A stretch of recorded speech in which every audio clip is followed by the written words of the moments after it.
शंकर जी के मंदिर में जो शिवलिंग होता है तो वो क्या होता है, क्या है वो? कुछ लोग कहते हैं कि ये शिव जी की योनि भाग है।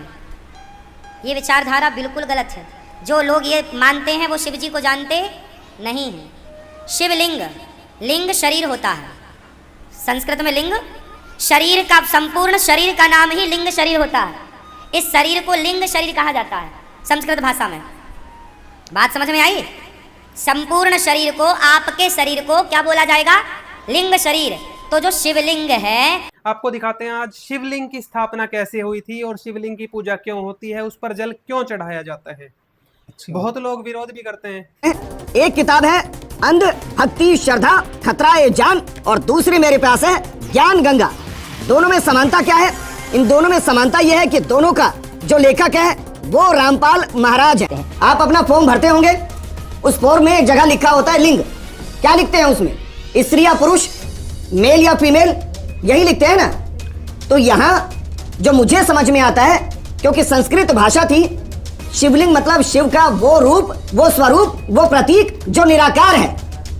क्योंकि शिव जी को हम दो रूप में पूजते हैं, एक साकार जिनके हाथ में त्रिशूल है, गले में नाग है, सिर पर चंद्र है और त्रिपुंड लगे हुए हैं, और दूसरा उनका निराकार रूप, वो रूप जिसको हम कभी देख नहीं सकते। फर्स्ट इंडिया इस प्रोग्राम को क्यों कर रहा है? मैं धन्यवाद देता हूं फर्स्ट इंडिया इसलिए कर रहा है क्योंकि जब हमने प्रोग्राम किया तो 25 लाख से ज्यादा लोग इसके समर्थन में थे सर, और वो कोई और नहीं थे, वो हिंदू थे।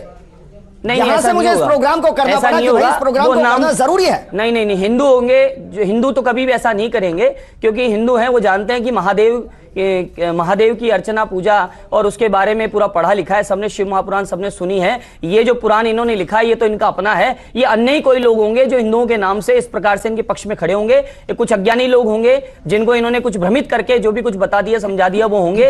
इसलिए हम तो ऐसे पुराण को तिरस्कार करते हैं।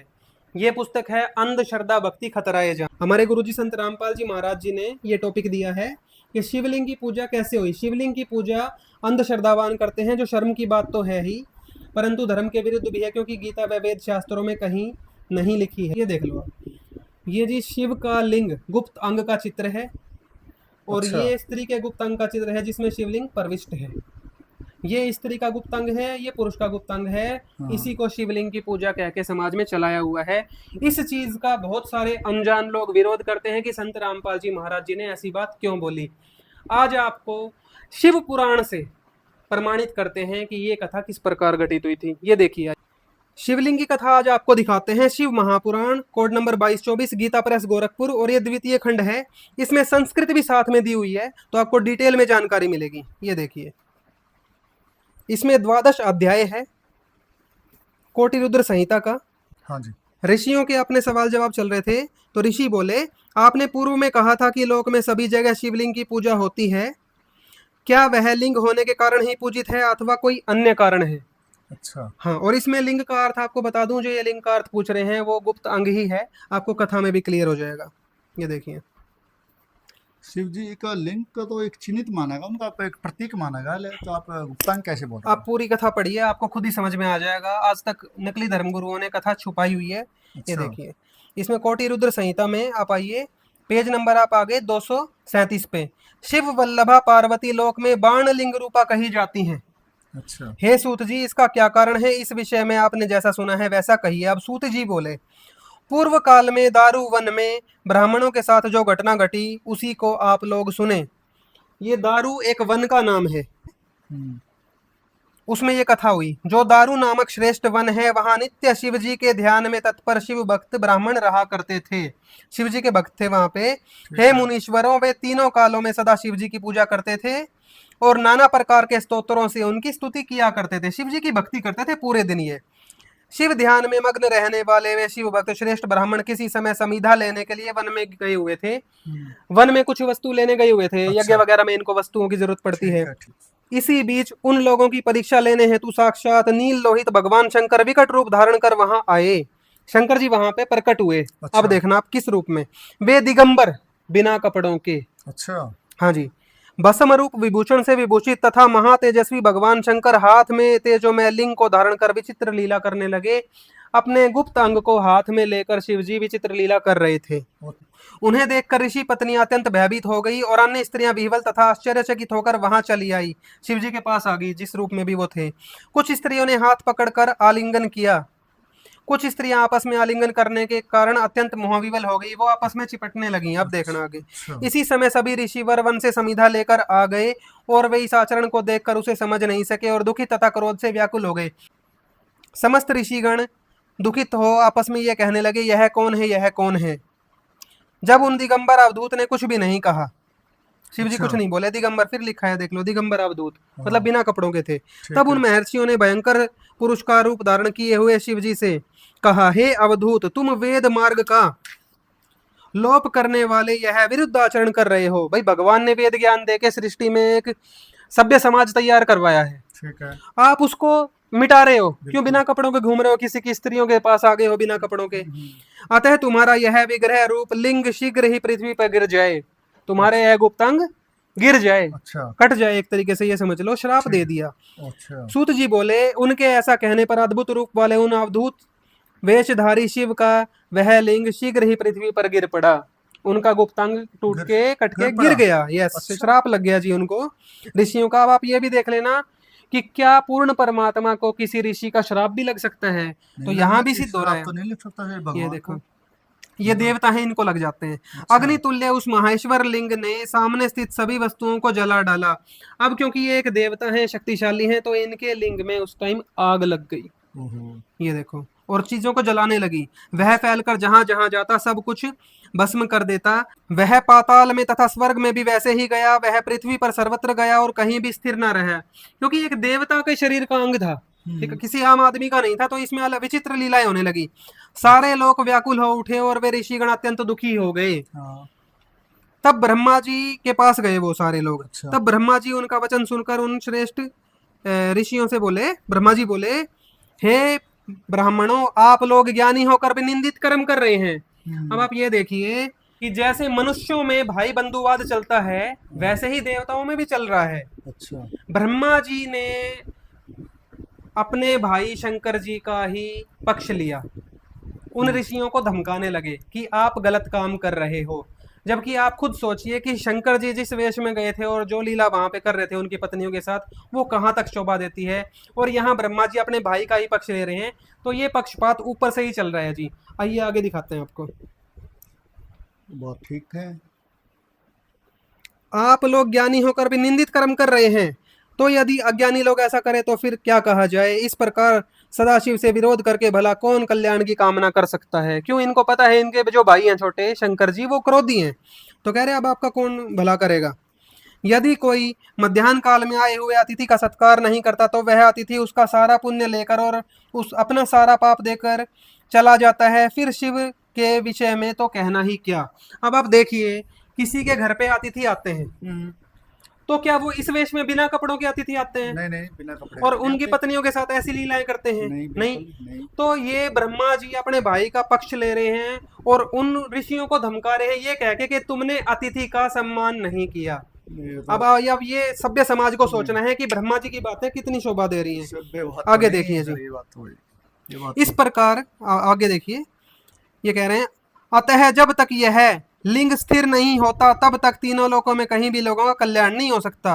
अब आप लोग मन से विचार करें और ऐसा उपाय करें जिससे शिवलिंग की स्थिरता हो जाए, यह गुप्त अंग कहीं पे रुक जाए, क्योंकि वो मूवमेंट कर रहा था, एक जगह रुका नहीं था। अच्छा। अब सूत जी बता रहे हैं, चलता जा रहा था वो। हाँ जी, ऋषियों ने उन्हें प्रणाम कर कहा, हे ब्राह्मण, हम लोगों को क्या करना चाहिए, आप उस कार्य के लिए आज्ञा प्रदान कीजिए। अब ऋषि तो ब्रह्मा जी से ही पूछेंगे, हाँ। वो तो उन्हीं को समझदार मान रहे हैं उस समय। तो ब्रह्मा जी बोले, हे देवताओं, आप लोग देवी पार्वती की आराधना करके उन शिवा से प्रार्थना कीजिए, यदि वे योनि पीठात्मक रूप धारण कर लें।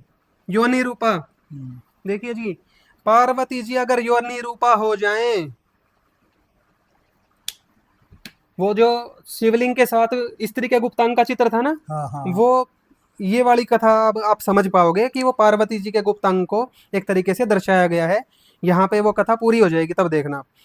उन यदि वे योनि पीठात्मक रूप धारण कर लें तो वह शिवलिंग स्थिर हो जाएगा, अच्छा योनि में स्थिर हो जाएगा लिंग। ये अच्छा, चीज यहाँ पे अच्छा ये आगे, बोला। हाँ जी। बात तो यही लिखी है भैया। शिव का स्मरण करते हुए शतरुद्रीय मंत्रों से कलश के जल से उस शिवलिंग का अभिषेक करना चाहिए, फिर उन्हीं मंत्रों से लिंग का प्रेक्षण करना चाहिए।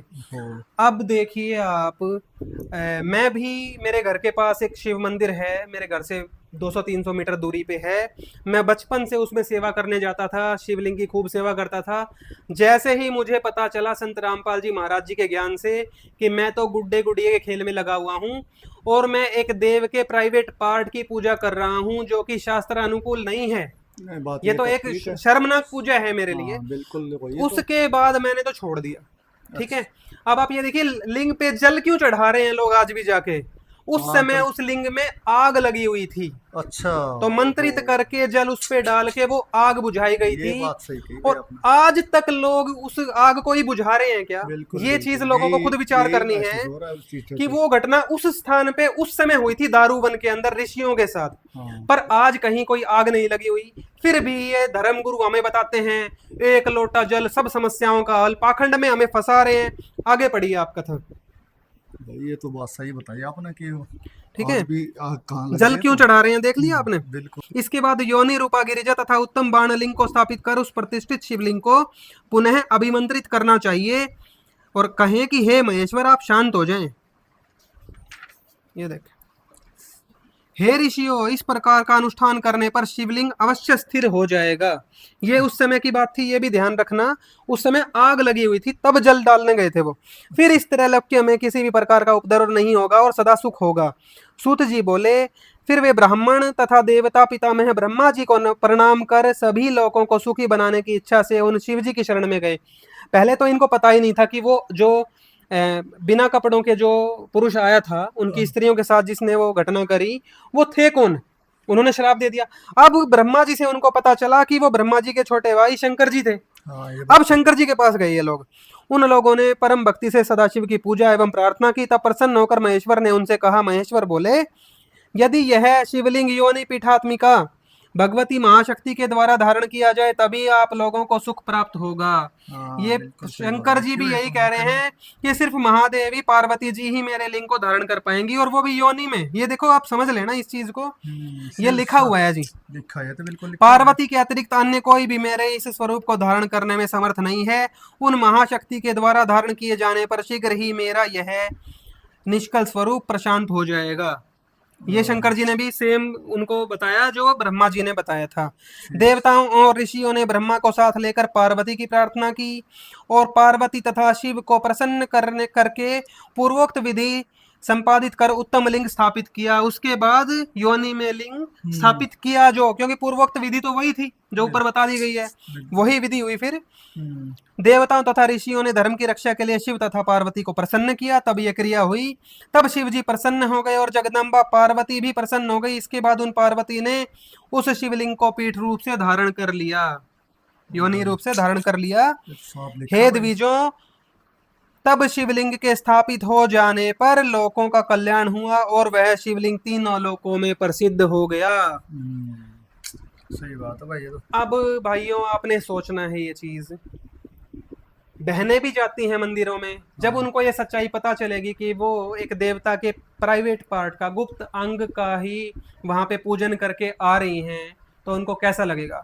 हमारे धर्म गुरुओं ने बिल्कुल भी ज्ञान ग्रहण नहीं किया। आज संत रामपाल जी महाराज सच्चा ज्ञान बता रहे हैं पुराणों से, वेदों से, गीता से, तो वो विरोध कर रहे हैं। कोई बात नहीं, थोड़े दिन ये करेंगे, पर आज समाज शिक्षित है। केवल तत्वदर्शी संत रामपाल जी महाराज ही पूर्ण मोक्ष की साधना बताते हैं। इसके अलावा जो देवी देवताओं की साधना में आपको लगाकर आपका जीवन नष्ट कर रहे हैं, उन गुरुओं से बचो, उनसे सवाल करो। और आज समाज शिक्षित है, अब इन पाखंडियों के जाल में नहीं फंसेगा। अब तत्वदर्शी संत रामपाल जी महाराज जी की शरण में आइए, अपना मोक्ष करवाइए।